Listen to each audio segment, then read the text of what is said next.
இன்னைக்கு ரட்சிப்பின் அனுபவம் இருக்கு, ஆனா அந்த அனுபவம் முடிவு பரியந்தம் இருக்குதா?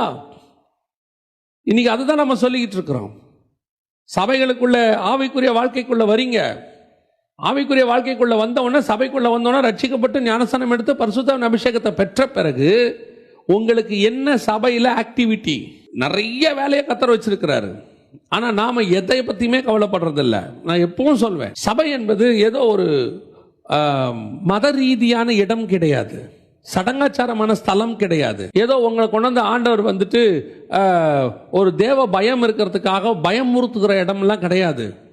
சபை என்பது நீ பரலோகத்துக்கு போகிற வரைக்கும் உனக்கு உள்ளதை பத்திரமாய் பற்றி கொள்வதற்கு உனக்கு பிராக்டிஸ் கொடுக்குற இடம். நீங்க சபையில வந்து ஒரு காலகட்டத்துக்கு அப்புறம் வெறும் சோம்பேறிகளாக உட்கார்ந்து இருக்க கூடாது. ஒன்னு வெளியே ஒர்க் பண்ணணும் ஆண்டவருக்கு, அது வேற விஷயம். ரெண்டாவது உங்களுக்கு உள்ளதை பற்றி கொண்டிருக்கணும்.